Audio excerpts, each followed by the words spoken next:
Today's episode is brought to you by Brighter Vision Web Solution. They build beautiful websites for therapists. And if you're a therapist, stay tuned to the end of this episode for a special offer. Today's conversation is with a member of our Practice of Being Seen community for therapists.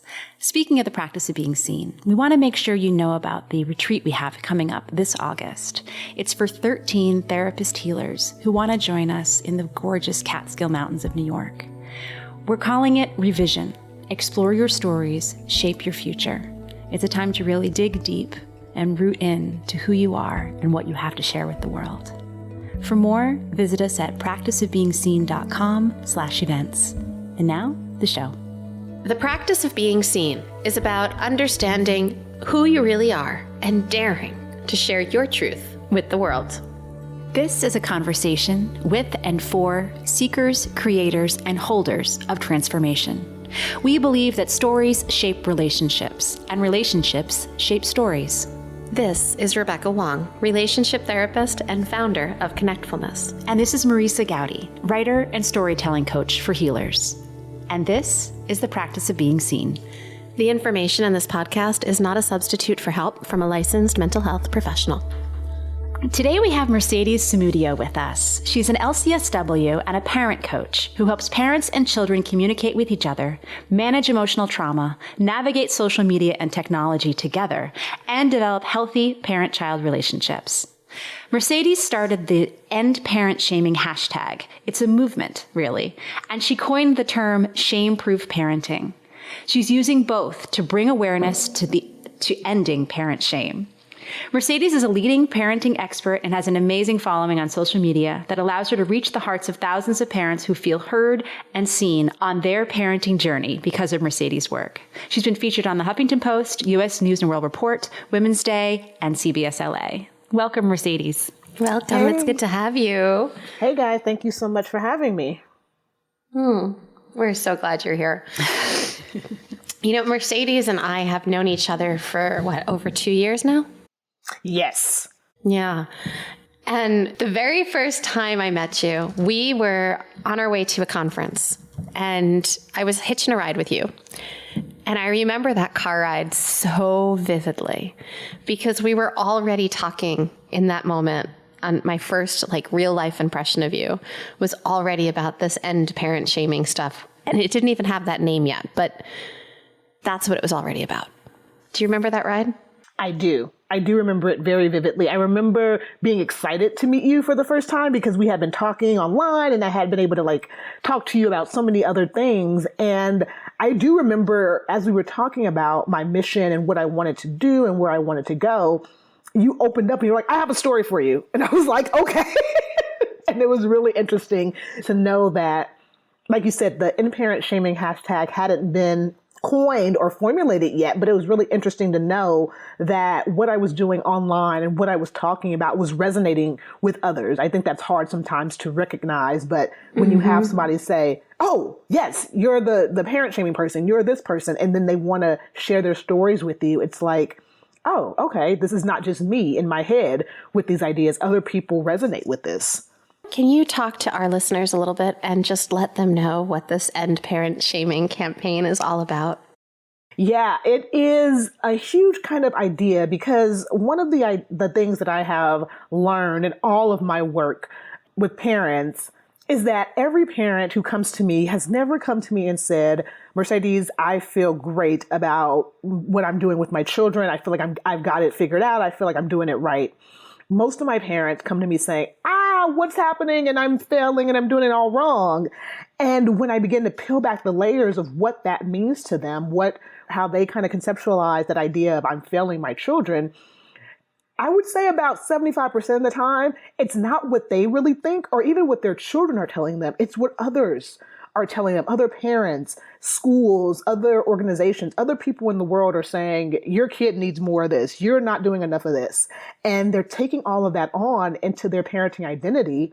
And what the End Parent Shaming campaign is really this idea to become aware of how you judge parents in the world without knowing their full story, without really taking the time to say, what is going on for you and how can I help?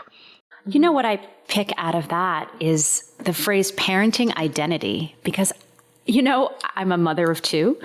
I think a lot about identity. Have I necessarily put together that I have a parenting identity and that my peers at the bus stop do as well? No. Thank you for that phrase. Can you bring us a little deeper into that? Sure. Yeah. So it's interesting because as a clinician, right, as a LCSW, I learned so much about all these wonderful developmental practices for, social development, emotional development, even childhood development.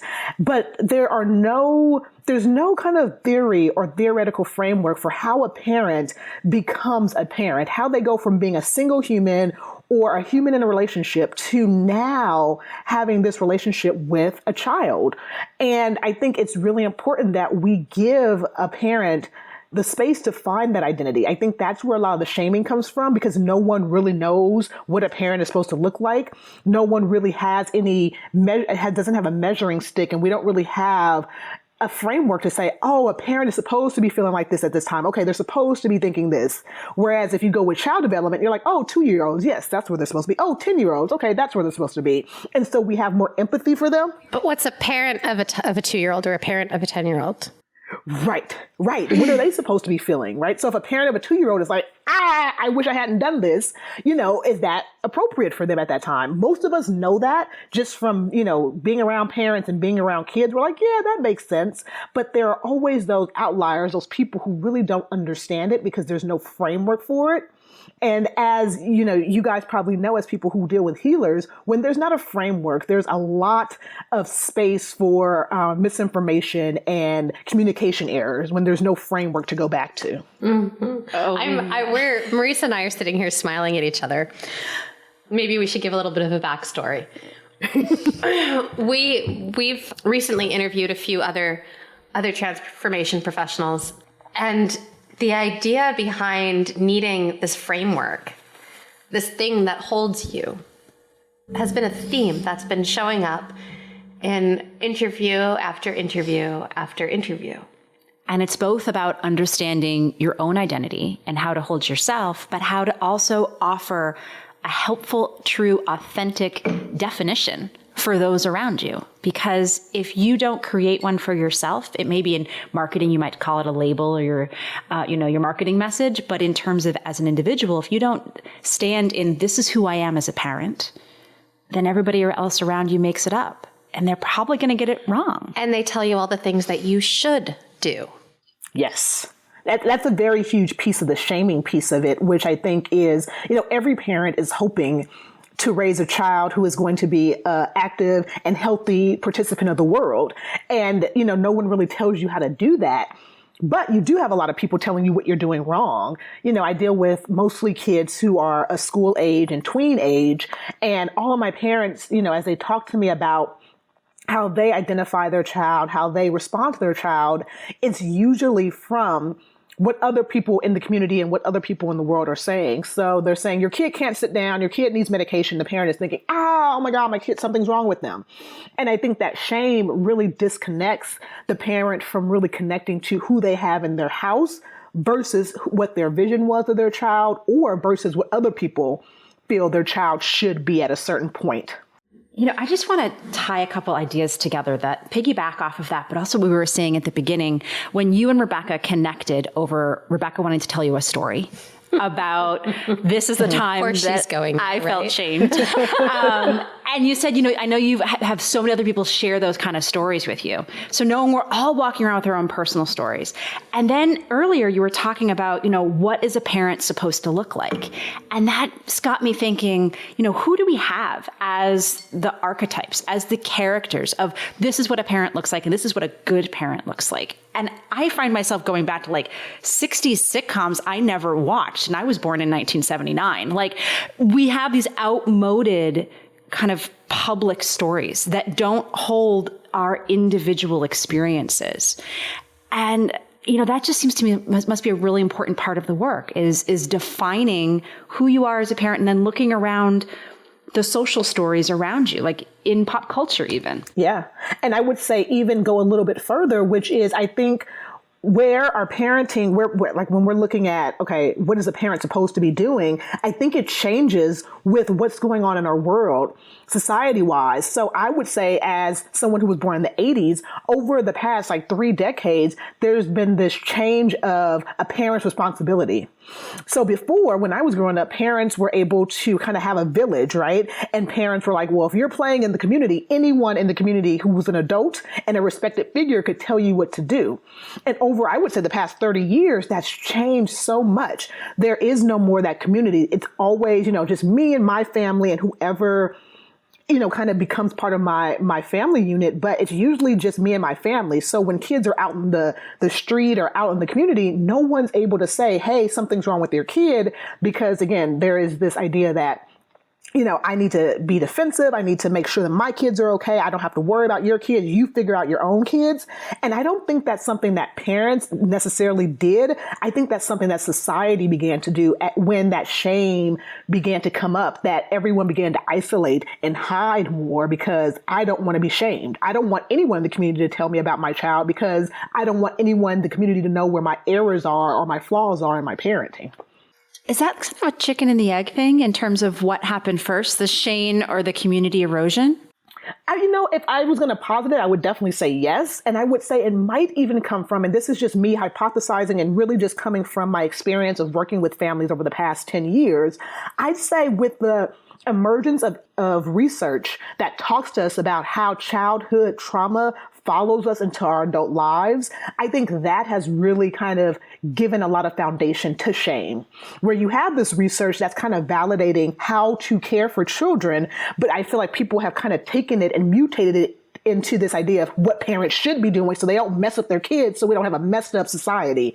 And I feel like people have taken it to that extreme as opposed to using that research to say, oh, okay, this is really tough raising children. There's so much that we need to be doing when a child is young that maybe we need to be embracing parents so they can have more support, so they can make sure that they have that space for these children. Instead of us taking the research and thinking that, we took the research and thought, oh my God, parents are screwing up everybody. And I feel like that's kind of where that shame may have started if I was going to hypothesize, what happened there.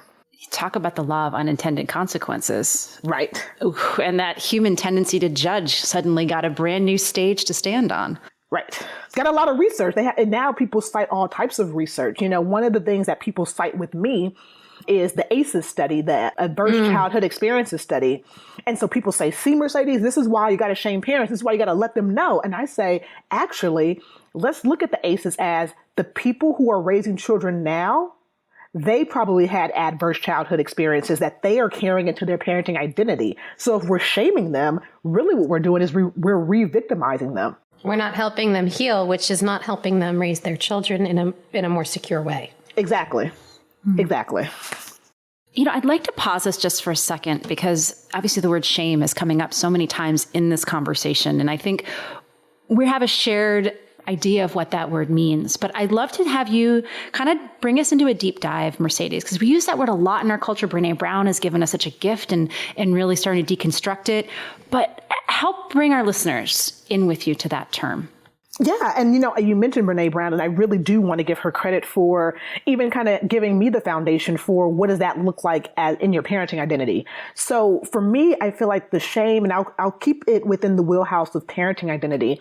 What that looks like is people who are trying to figure out who they are, what they're doing, where they are in their parenting identity, and feeling this kind of external pressure to fit in boxes or to fit in labels that make them look like whatever is good at the moment. And I feel like that's where the shame comes from in my definition is it's not so much that the parent themselves is saying, this is what I should be doing, this is where I should be. It's that society has set a bar of some sort. You need to be a X parent or a Y parent, or these are the, parenting strategies that work today, or this is the research that tells you how not to raise a horrible child. And so the parent then tries to fit themselves into that box without knowing who they are internally, without knowing, again, how they have come into their parenting identity.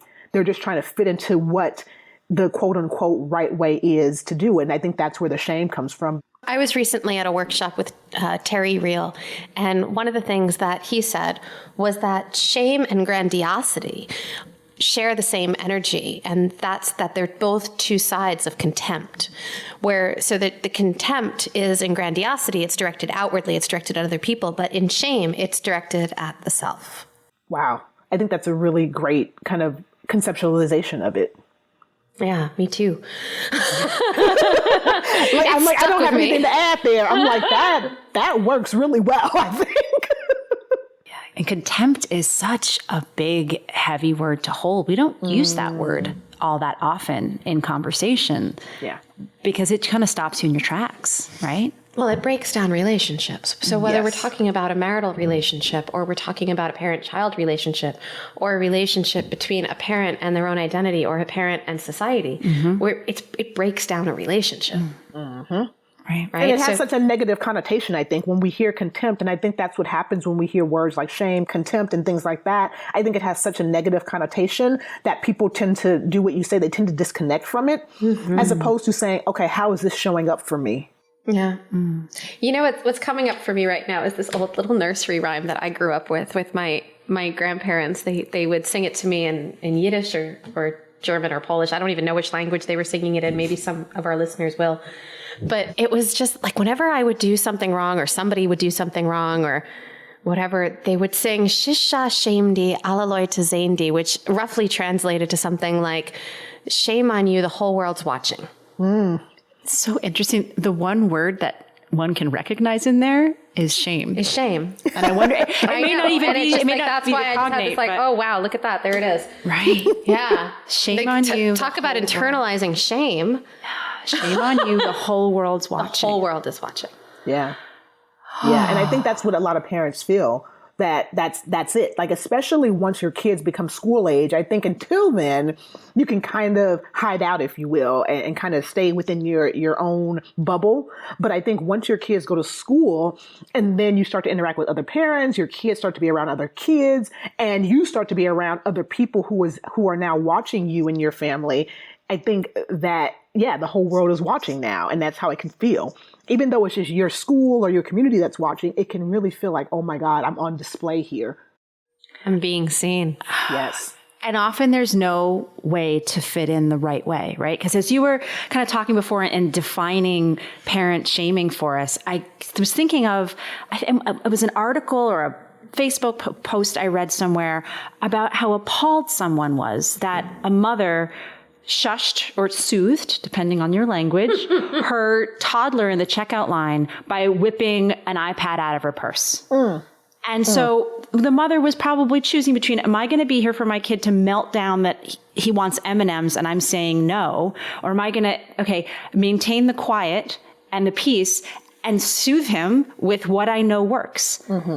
And she was probably terrified of being shamed for a tantruming toddler. And instead, she ends up getting shamed for using the digital pacifier. Right. And talk about, damned if you do, damned if you don't, right?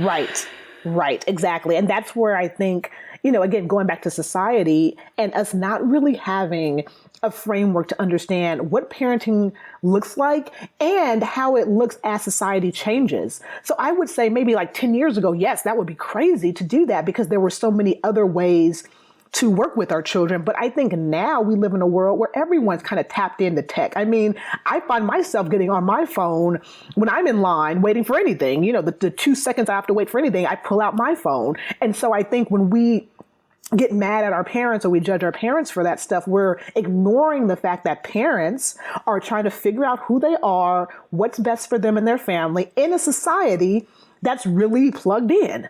So they're finding ways to, just the same way a pacifier used to work, or parents used to bring babies' blankets, out with them, or parents used to bring a whole backpack worth of snacks with them. Parents now are like, if I have my snacks and my kid's iPad, I'm doing good. Is that bad?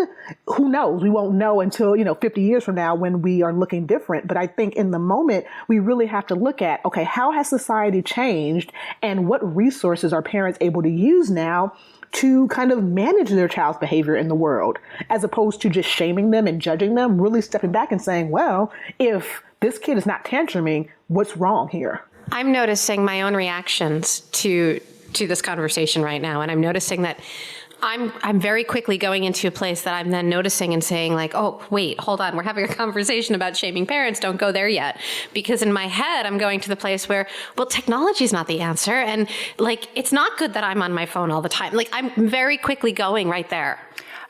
And I think I had a very similar reaction, but then I wonder if we can invite ourselves to take that step back to Mercedes' concept of the village.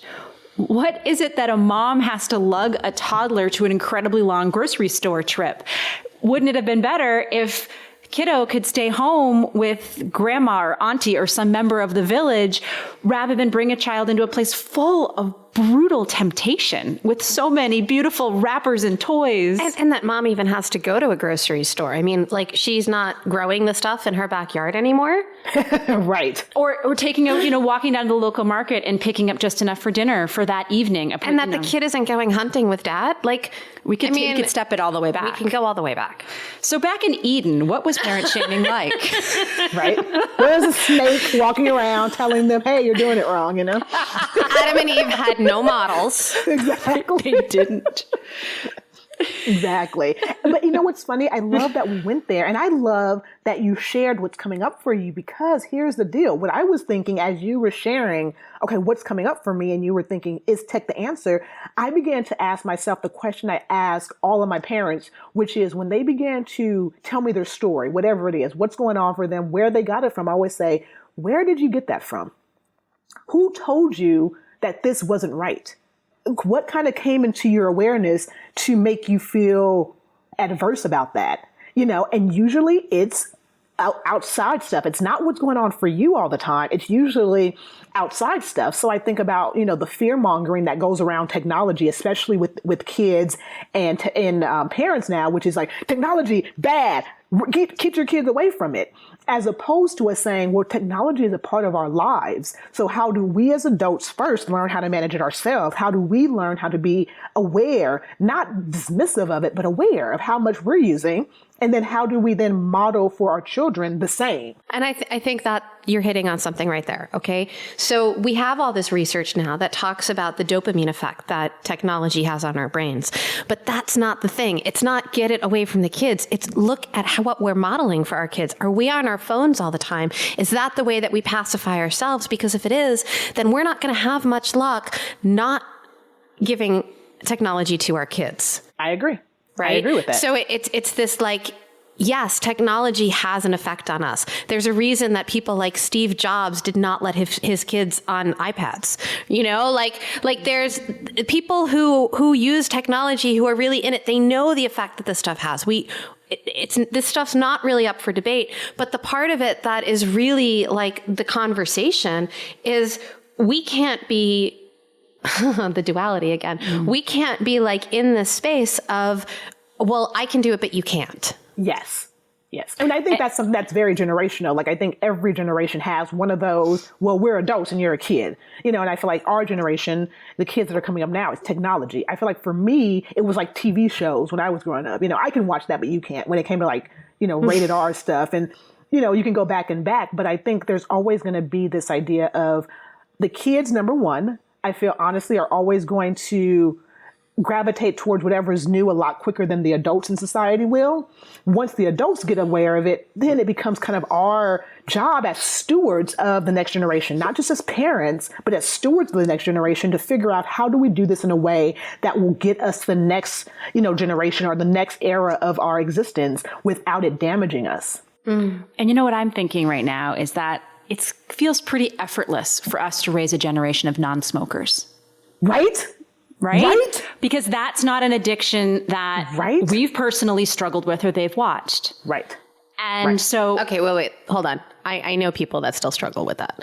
So, I do too. I mean, I'd say generationally. Yeah. Generationally, yeah. I don't want to say that it's by erased for humans, but I think generally we'd say right now the addiction we're passing on to our children is not cigarette smoking, it's technology. Yes. Right. And so it just kind of speaks to the fact that it's part of these evolutionary models we're talking about, and knowing that within a generation or so, we managed to really change our relationship with that addiction to tobacco. And what will it be like in another generation if we can go in consciously and understand the effects of technology upon us?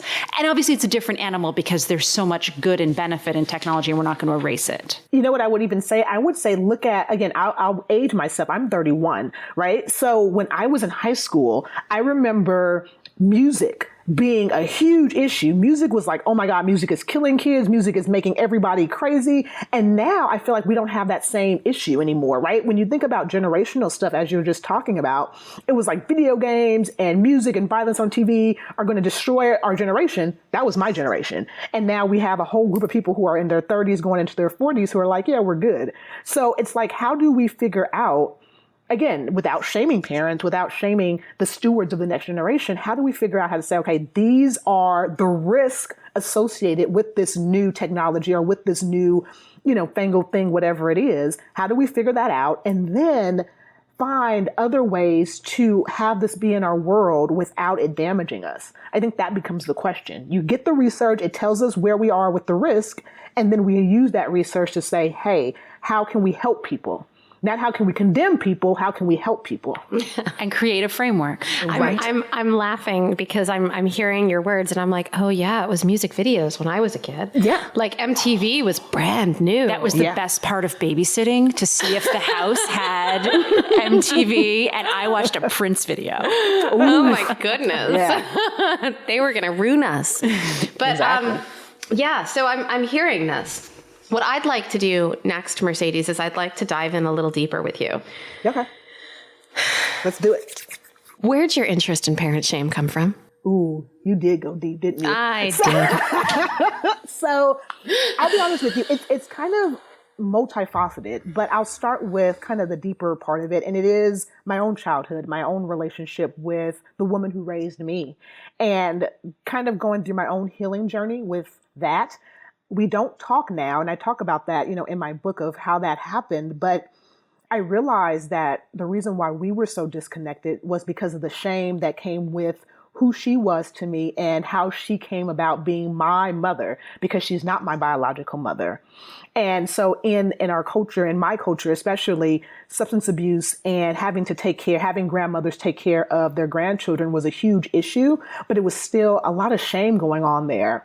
And as I began to heal my relationship with my mom, I realized, and when I say my mom, I'm talking about the woman who raised me, I realized that our disconnect came from a lot of things, but mostly it came from her shame of having to take care of a child when all of her biological children were grown, and now having to take care of a child of a substance abuse, daughter that she had. And I think that was a really huge turning point for me in my journey.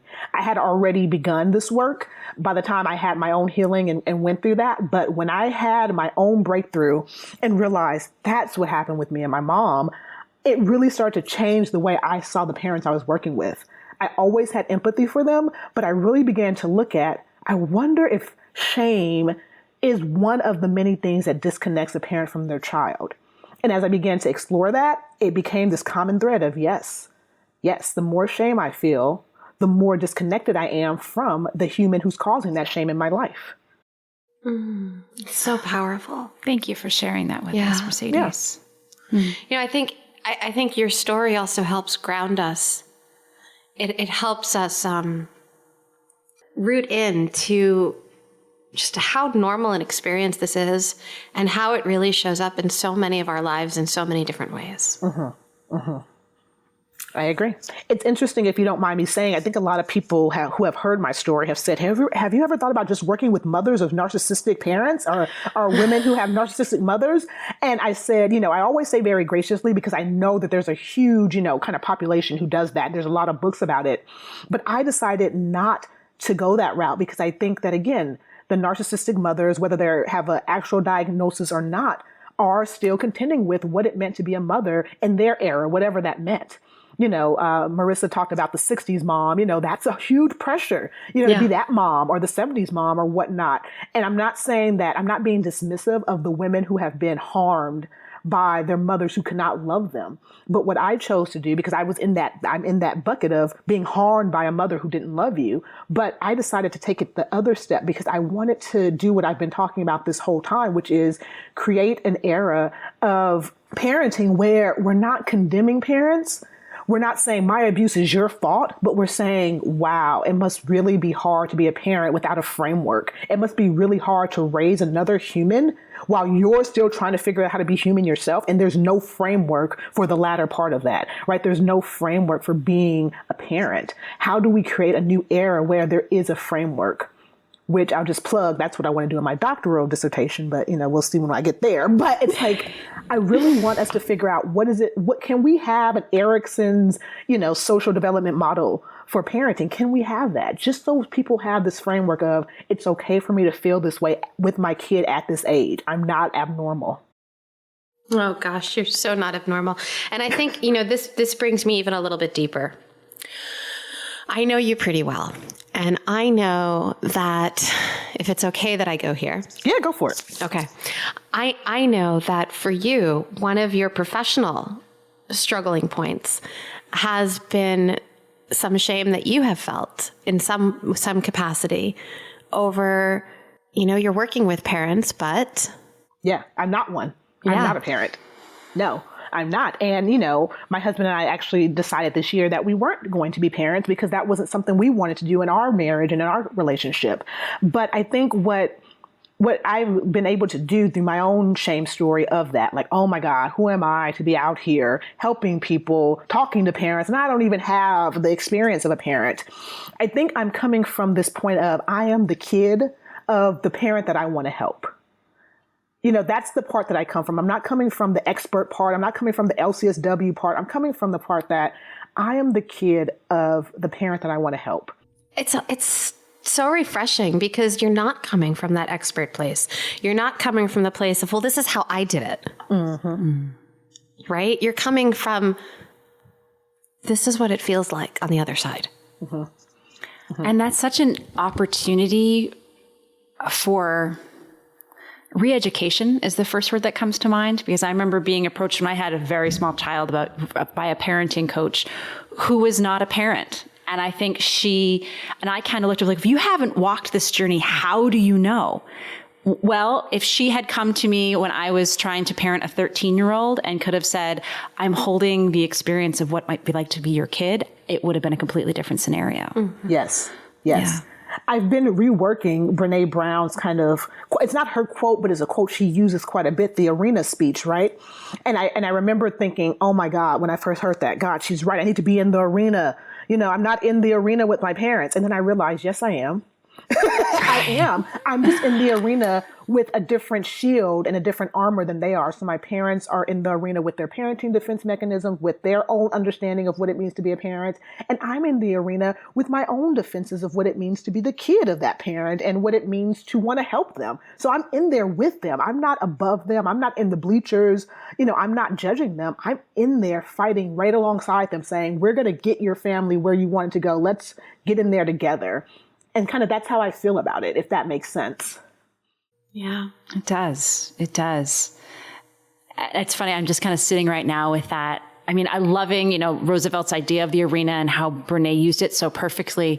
Do you have any kind of feeling around the way that so much of parenting seems to be like a struggle of opposing sides?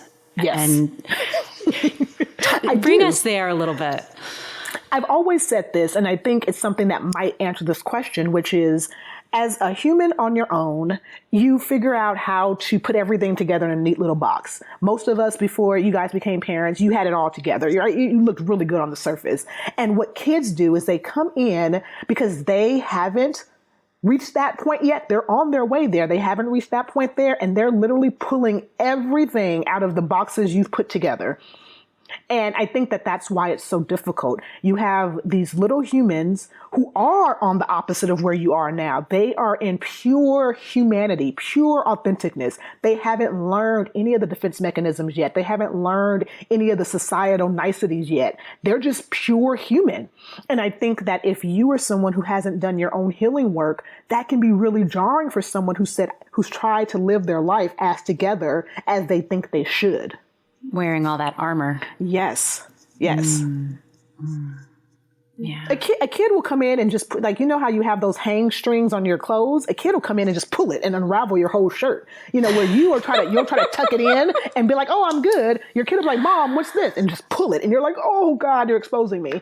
And you know? I'm thinking about the emperor has no clothes, right? Yeah. And there's so many ways in which, you know, as parents, we're being exposed as emperors that do not have our shit nearly as much together as we think. And the kids are offering those mirrors by tugging those strings. Mm-hmm. Yeah. And I feel like when I talk to my parents and I give them this analogy, I say, this is why it's so important to have support and not to be alone and isolative, because your kids will do that to you. And if you're alone, you will lash out at your kid. You'll probably even lash out at yourself. But if you have support, then you can say, okay, I'm not alone in this. My kid's not the only one who decided to curse in the middle of mass. My kid's not the only one who decided to pee in the middle of the picnic park. You know, like, I'm not the only one. And so I wish you could see my face, because you would see the face of a woman who's thinking about the last time her kid peed in an inappropriate place, and she felt really shamed and has not brought the kid or herself back to that place. Right. Especially because it was a place where my child should have been allowed to be a child. Yeah. Ooh, I've got a story there, and I got shaking it off. Yeah. But you know what I mean? Like, I think when you stay by yourself, I've heard so many parents say, like, you know, when I give them the permission, if you will, to say, get some help, whatever that looks like. If it's me, great. If it's just a yoga class where you're in a yoga class with other mothers, do that. You know, I talk a lot in my book about how it doesn't always have to be a parenting group, but it can be a place where you get to explore the different pieces of who you are as a human. Because being a parent is one part of yourself. Yes, it's a huge part and it's an all-consuming part, but it's one part of yourself. And if you ignore the parts of you that are creative, or the parts of you that are scientific, or the parts of you that enjoy fitness and the outdoors, then you're really creating this hole for yourself where you don't have any support. You don't have any place to say, I'm doing well. If in your parenting this week, you're not doing well, but you go to your yoga class and you learn that new pose and you do it well, good. Celebrate that. Maybe this week is just not your week for parenting. That's okay. There are other parts of your identity that you can really embrace and really love and give some love to. You're talking about integrating all these different parts of you. I am. I'm like jumping around there, but that's something that I'm really big on when I talk to my parents about just focusing on themselves as a parent and only looking for wins and losses in that identity only. It does become really hard. It does become very shaming. If every day all I see myself is a broken dad, a horrible mother, it does become really shaming and really isolative. But as you see yourself as a dad, a brother, a business owner, you know, a this, a that, you see all of these different parts of yourself. There are going to be weeks where some of those parts are going to be rocking. Some of those parts you're going to wish you didn't have to be, you know, at that moment. But giving yourself that space to say, I am a full human. I am not just mom. I am not just dad. I am fully human. There are so many other aspects of myself that also deserve praise and also deserve to have me work on them at different intervals of my life. Mm-hmm. You know, I'm wondering if we could turn this reflection around a little bit, because we've been talking a lot about the parents. I wonder if we could look at society a little bit. Sure. Yeah. And the parents in society, right? So like when there's that harsh checkpoint where the parent gets shamed, what do you recommend for either people who are witnessing it or for the parent themselves in terms of their response? I think that's a hard one to ask, just like, you know, one for one. I think it is a societal healing that we need. What I've learned, you know, being in the world as a Black woman, I've learned that we have this need to label and categorize so quickly. We have this need as a society. We have to put people somewhere. We have to tell them where they are, and we have to be able to measure these people. And I think, as we were talking about earlier, it's an evolutionary kind of residue, if you will, where that mattered back in the day when we were out hunting and trying to figure out what berries we needed to eat. But I think in today's world, that level of labeling and categorizing, we don't need it as much. We need more fluidity. We need to be able to say, I am human, you are human, and we are both on this human journey together. And so my only prescription would be, if you see a parent out in the world doing something that you don't agree with, just to learn how to sit with their own discomfort outside of that child being harmed or hurt. And even if you feel like, okay, this parent is beating the hell out of their kid, there are authorities and there are organizations that you can contact to get that child some help. But I would say that if you're sitting there and you don't like that the kid is tantruming, or you don't like the mother is, breastfeeding when you think she should be bottle feeding, or all the other controversial things people have issues with, I would really just ask you to sit with your own discomfort in that moment. If you have to walk away, if you have to close your eyes, just to be like, okay, why am I so angry that Rebecca decided to breastfeed right now in Target? What's wrong with my issue right now? Before you even begin to take out your phone and take a picture of it, or before you begin to Facebook how horrible this is, just sit with that, with your discomfort for a minute and see if this discomfort is something that's solely yours or it's something that you feel needs to be addressed. That makes me think about, I have a client I'm helping write a book about being a bystander and bystander behavior, and how much responsibility goes into just simply walking around the world and looking around and seeing what's happening. Mm-hmm. And that's bearing witness and understanding the difference between a response and a reaction, and that point of when to speak up, and knowing that so often speaking up is not what you should do. It's very difficult. We're in a culture right now of celebrating activism and taking action and resistance. And I know, that's kind of on a larger political scale, but when those kind of words are out there and we're thinking about what it is to stand up, we have then a different energy that then suggests, no, just watch and witness and protect when we're talking about danger, as you said.